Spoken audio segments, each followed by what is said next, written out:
In today's video, we are going to talk about what the future of Combat Patrol could look like with all the information we've received over the past few months. So let's get into it. So I've already made a somewhat similar video to this one a few months ago, but with all the information we received recently, with all the new 10th edition Combat Patrol boxes, what their design philosophy seems to be, and what their kind of content seem to be, as well as with all the new revelations we've gotten with Spearhead, how GW seemingly designs small-scale kind of combat styles for their bigger games, namely Warhammer 40k and Age of Sigmar. We are going to take a look at, what Spearhead has brought to the table, what Combat Patrol could learn from it, and what I'm hoping for the future of Combat Patrol.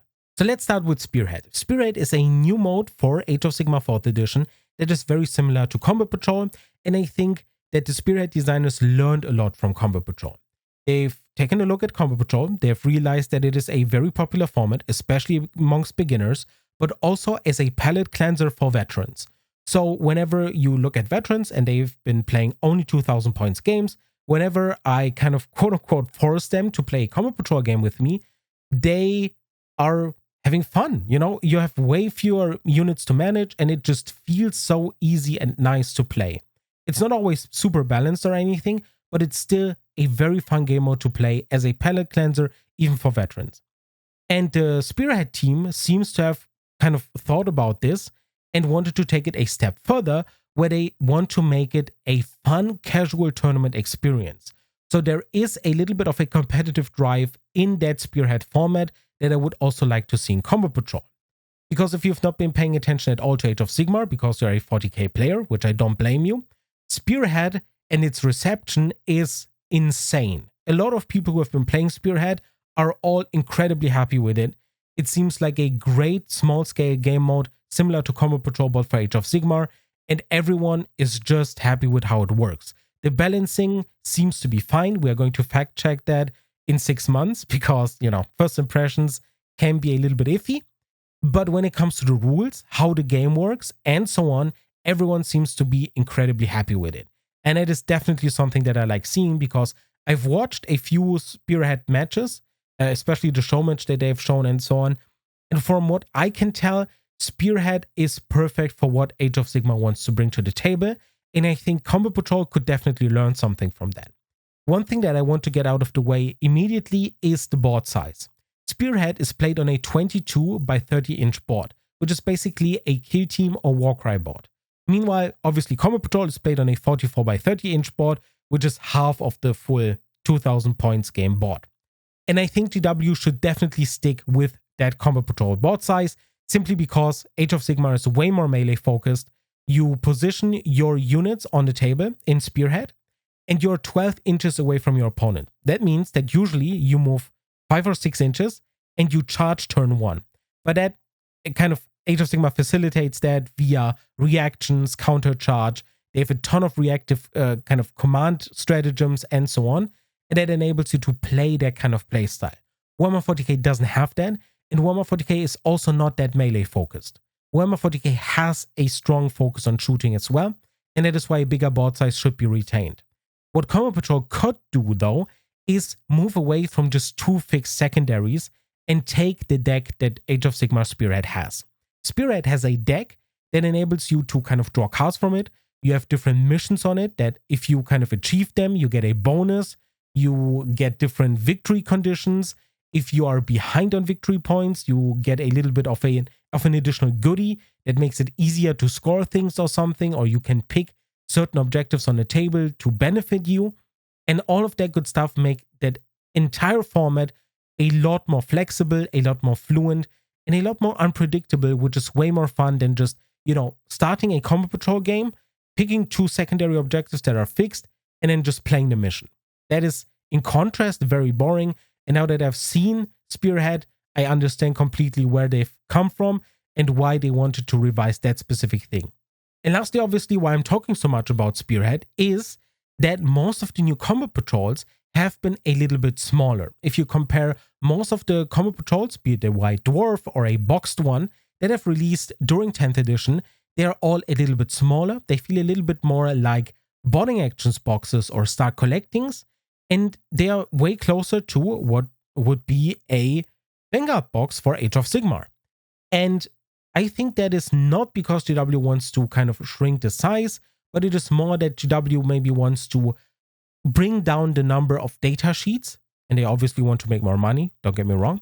But they also want to bring down the number of data sheets.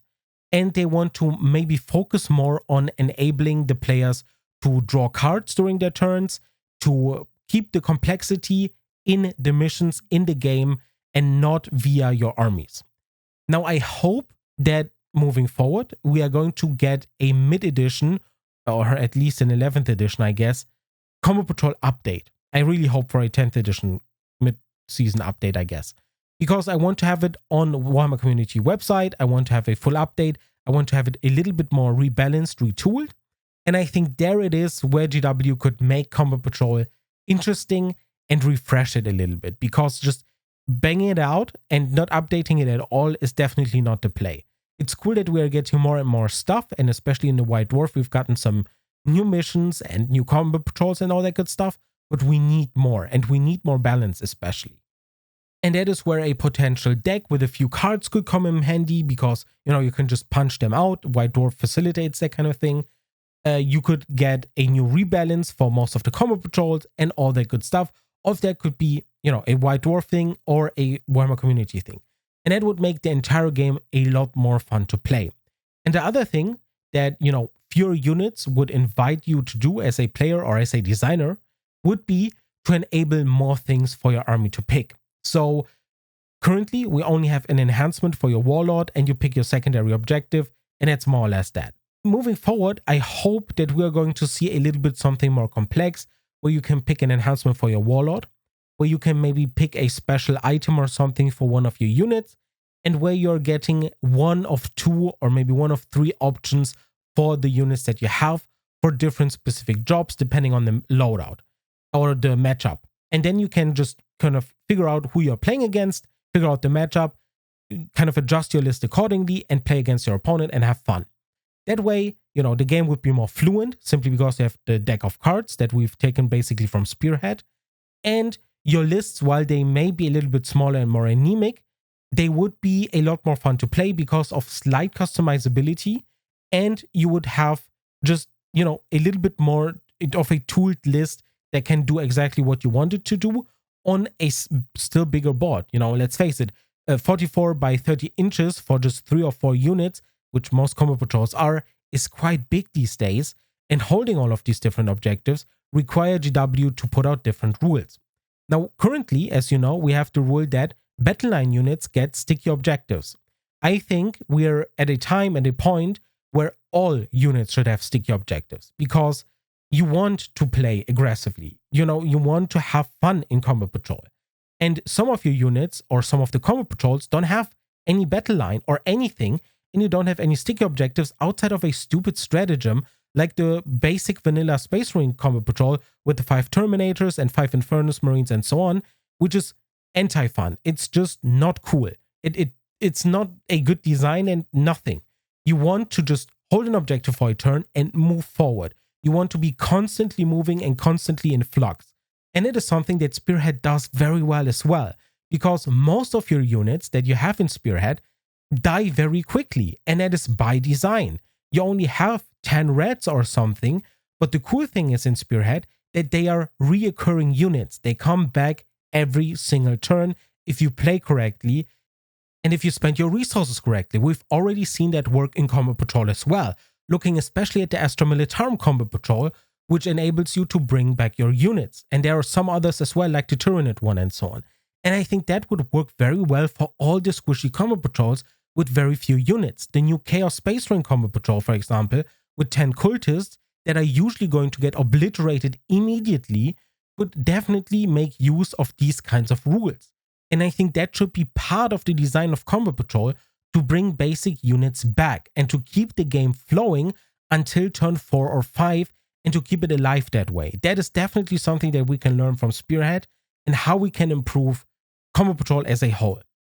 And yeah, that is basically what we can learn from the current state of Spearhead and from the current state of how GW is releasing Combo Patrols. The Combo Patrols are kind of less models, less units, but it doesn't have to be worse for Combo Patrol. All they need to do is to get rid of fixed secondaries and instead include a deck of cards that enables you to kind of keep the game in flux, keep things changing and interesting, and kind of point you towards different objectives on the table that way, and to kind of keep units reoccurring that are a little bit weaker and that are baseline. Most of the new Combo Patrols have so much infantry that it's kind of easy to do for all of the different Combo Patrols. Not all of the units should reoccur every single turn, obviously, but a 50-point unit or something like Cultists should definitely do that. Chaos Space Marines maybe should only recur once per game or something, where you really need to think, okay, from what kind of table's edge am I going to get them in, and when do I want to resurrect them, and how do I keep the game interesting, and so on. And I think that is definitely something that Spearhead has done excellently. And I think that would work perfectly fine for a competitive format, because at that point, the game is not only which Spearhead or which Combo Patrol is better, but also movement and how you're going to react to different kind of objectives and cards you draw, and your different loadouts that are going to at that point get a little bit more complex, simply because you have way more data cards or data sheets to think about, and all of that good stuff. Combo Patrol could learn a lot from Spearhead while retaining its own identity as a slightly more shooting focused game on a bigger board, but with the same action, fluidity, and interesting gameplay mechanics that Spearhead has brought to the table. If you have any thoughts on what I've said, on maybe your own design ideas for Combo Patrol and where you could see it in 11th edition or hopefully in a mid-season or mid-edition update, let me know in the comments below. If you have any thoughts or anything that you want to ask or request when it comes to Spearhead or Combo Patrol, drop it down in the comments below and we'll discuss things there. Other than that, I hope this video was insightful and I hope to see you in the next video. Thanks so much for watching. Take care.